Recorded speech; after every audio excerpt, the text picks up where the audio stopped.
ओम श्री परमात्मा नमः। मैं आचार्य हृदय अवस्थी आप सभी का शास्त्र चर्चा चैनल पर हार्दिक स्वागत करता हूँ। परम पूज्य गुरु जी प्रातः स्मरणीय वेद मूर्ति तपोनिष्ठ गीता उपनिषद पुराण धर्मशास्त्र के विशेषज्ञ और संस्कृत धर्म विज्ञान संकाय काशी हिंदू विश्वविद्यालय के व्याकरण विभाग के पूर्व विभागाध्यक्ष हम लोग को शारीर स्थान पर ज्ञान दे रहे हैं। तो चरक संहिता के इस अध्ययन में हम लोग चलते हैं। गुरु जी देव यल्लीलायित विश्वमे तदखिलं यस्मिन् पुनर्लीयते यस्मात् सावरजंगमात्मकमिदं लोकं दरीदृश्यते भासा यस्य विभान्ति सर्वजगतः ज्योतिषि सर्वात्मना तं देवं जगदेककारणमयं वंदे त्रिलोकीश्वरम्। शास्त्र चर्चा इस चैनल से संबद्ध सभी विद्वद्गण, सभी जिज्ञासु छात्रवृंद, सहृदय सज्जन वृंद एवं इस चैनल के व्यवस्थापक आचार्य हरिहृदय अवस्थी जी, आप सभी का चरक संहिता के शारीर स्थान प्रकरण के जाति सूत्रीय शरीर अध्याय की विचार परंपरा में स्वागत है। आज हम लोग इस अध्याय के 47वें अंश से विचार प्रारंभ कर रहे हैं। अथास्य रक्षां विदध्यात् आदानी खदिर करकंदु पीलु परूषक शाखा भी अस्याः गृहं सम्बन्धतः परिवारयेत् सर्वतश्च सूतिकागारस्य सर्षपातसी तण्डुलकणकणिकाः प्रकिरेयुः तथा तण्डुलबलिहोमः सततमुभयकालं क्रियेत नाम कर्मणः द्वारे च मुष्लं देहली मनो तिरश्चीनं न्यसेत् बचा कुष्ठ क्षौमक हिंगु सर्षपातसी लशुन कण कणिकानां रक्षोघ्न समाख्यातानां चौषधीनां पोट्टलिकां बद्ध्वा सूतिकागारस्योत्तर देहल्याम् अवसृजेत्। तात्पर्य है कि उस बच्चे को जिसका अभी जन्म हुआ, उसकी नाल का छेदन हो गया है और उसका जात कर्म संस्कार भी संपन्न हो गया है। ऐसी अवस्था उस बच्चे के जिसका अभी जन्म हुआ है उसका रक्षा विधान करने का बड़ा सुंदर जो है व्यवस्था आचार्य चरक ने यहाँ पर दिया है। आदानी खदिर करकंद पीलु परूषक शाखा भी अस्याः गृहं सम्बन्धतः परिवारय अर्थात जो है उस बच्चे की रक्षा भी होनी चाहिए। उसके लिए करना क्या है? आदान, आदानी का तात्पर्य होता है जो कटुआ नेनुआ है, जो अत्यंत कड़वा होता है, और खदिर, खदिर माने खैर, करकंधु माने बैर, पीलू फालसा को, और सरसों, अतसी माने अलसी, और तंडुलकण। तो ये जो है परूषक, इनकी जो लताएं हैं अर्थात कड़ुआ नेनुआ, खैर, बैर, पीलू और परूषक फालसा, इनकी लताओं अथवा शाखाओं को घर के, जो घर मतलब सूतिकागार है उसके चारों तरफ से उसको घेर दे, अर्थात उनको लगा दे, और सूतिकागृह के चारों ओर जो है सरसों, अलसी और चावल के कण, इन दानों को चारों तरफ से बिखेर दे, और नाम कर्म के पहले दिन तक इनको, शुरू से जिस दिन से उसका जन्म हुआ है, लगातार दोनों समय तंडुल बलि का होम करता रहता, तंडुल की उसका हवन करना चाहिए। और उसके साथ साथ करना क्या है, द्वारे च मुसलम देहली मनु तिरश्चीनम न्यसेन, दरवाजे की जो देहली है उस देहली के दरवाजे के पास मुसल को तिरछा करके रख दो। और इसके बाद बचा कुष्ठ क्षौम हिंग, चौमक हिंग अर्थात बालवच, कूड और जो है अतसी के रेशों से बुना हुआ जो वस्त्र है, कुछ लोग कहते हैं रेशमी वस्त्र,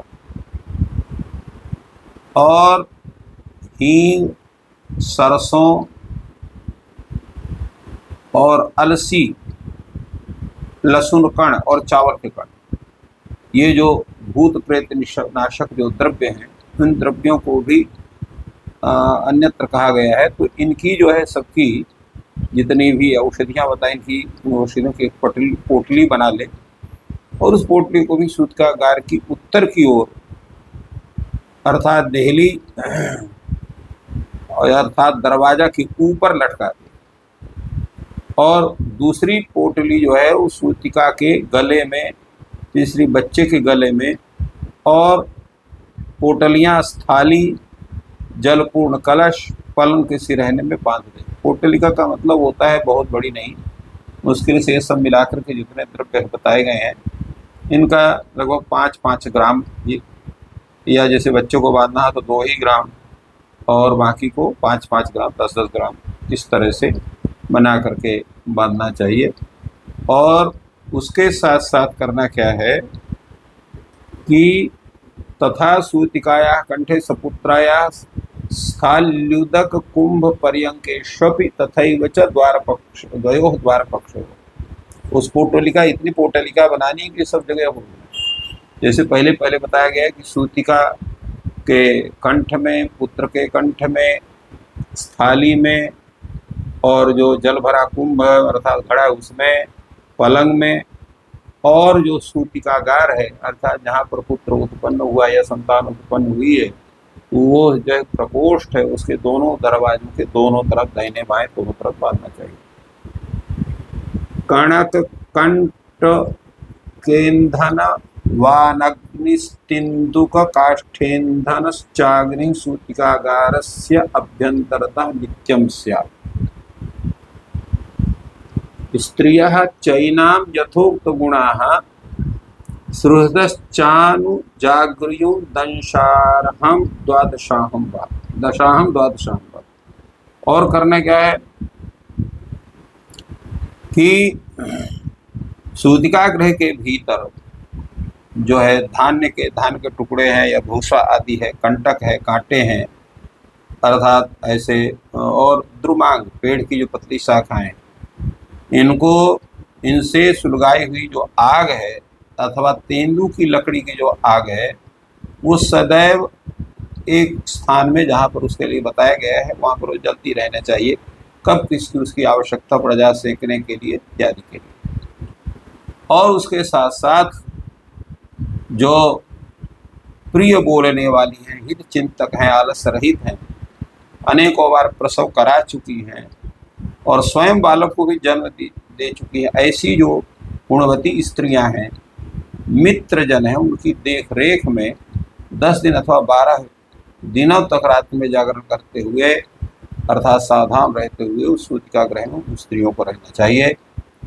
और जब सूतिका ग्रह को, उस सूतिका ग्रह को ऐसा बना दे जिसमें निरंतर दान होता रहे, मंगल पाठ होता रहे, आशीर्वाद मंत्र बोलते रहे, स्तोत्र पाठ होता रहे, और जो बच्चे के संतान के जन्म में जो स्त्रियां सोहर आदि गीत गाती हैं वो गायन होना चाहिए, वादन होना चाहिए, और विविध प्रकार के मनोरंजक जो वाद्य हैं जो अधिक कर्णकट हो अर्थात बहुत तीव्र ना हो, उनका वादन होना चाहिए। स्वच्छ सात्विक अन्नपान की सामग्री खिलाने पिलाने में तत्पर प्रसन्नचित लोगों से भरपूर सबको होना चाहिए। और उस पर यहाँ पर ये भी कहा गया है कि अनुपरत प्रदान मंगलाशी स्तुत गीत वादित्र मन्नपान विशद मनुरक्त प्रहृष्ट जन संपूर्णम तत्वेषु कार्यम ब्राह्मणश्चाथार्वेदवित् सततम उभय कालम शांति जुहुयात् स्वस्तयनार्थम कुमारस्य तथा सूतिकाया। और जो ब्राह्मण है, ऐसे ब्राह्मण जो अथर्ववेद के ज्ञाता है, उसके प्रक्रिया के ज्ञाता है, सततम उभय कालम, निरंतर दोनों काल माने प्रातः काल भी और सायंकाल शांति जगह शांति मंत्र से हवन करें। स्वस्थयनार्थम च कुमार सूतिकाया, कुमार के अर्थात वो उत्पन्न शिशु के, और सूतिका माने संतान उत्पादक स्त्री के, इन दोनों के मंगलार्थ ये कर्म करना चाहिए। तो ये इसको कहते हैं रक्षा विधान। तो यहाँ पर आचार्य ने 3 प्रकार से रक्षा विधान के विषय बतलाया। सर्वप्रथम इन्होंने चारों तरफ से जो है वृक्ष विशेष या लता विशेष से चारों तरफ उसको सूतिकागार को आच्छादन करने के लिए, फिर उसको चारों तरफ से रेखाकरण करने के लिए तत्द्रव्य विशेष से, फिर पोटलिका से, और इसके बाद गायन वादन से, और उसके साथ साथ वेद मंत्र पाठ हवन आदि कर्म से। इसके अनंतर आगे करने की विधि बता रहे हैं। सूतिकाम तो खलु विभुक्षिताम विदित्वा स्नेहम पायेत परमया शक्त्या सर्पिष तैलम वसाम मज्जनम वा सात्मी भावमभिसमीक्ष पिप्पली पिप्पली मूल चव्य चित्रक श्रृंग वेर चूर्ण सहितम स्नेहम पीतवत्या सर्पिष तैलाभ्याम अभ्यज्य वेष्टये दुदरम महताच्छेन वाससा तथा तस्या न वायुरुदरे विकृतिमुत्पादयत्यनवकाशत्वात्। करना क्या चाहिए? जो सूतिका है, संतान उत्पन्न करने के बाद कुछ समय बाद उसको भूख लगती है, तो जब जान ले कि इसको भूख लगी हुई है तो उसको कुछ खिलाना चाहिए। क्या खिलाना चाहिए? कौन सा स्नेह? तथा साथ में स्नेह माने चिकना पदार्थ कौन जो उसके अनुकूल हो, इसकी भली बात इसको विचार करना चाहिए।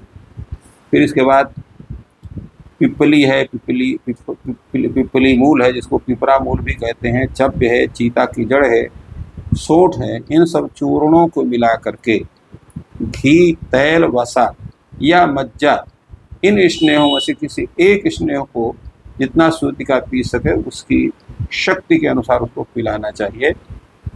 और जब वह उस स्नेह को अर्थात चिकने पदार्थ का पान कर ले तब उसके शरीर पर घृत अथवा तैल का विशेष करके उदर भाग में उसको उसका मालिश कराना चाहिए, साफ करना चाहिए।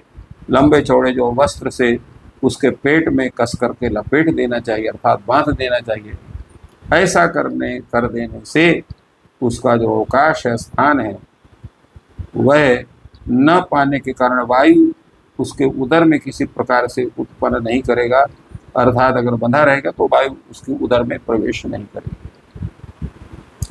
इसलिए यहाँ पर कहा गया है कि महताच्छादेन वासा, बड़े वस्त्र से उसके उदर को बांधना चाहिए, जिससे अगर कहीं वायु का प्रवेश हो गया तो विकृति उत्पन्न करती है और उस प्रसूता स्त्री को दिक्कत हो जाती है।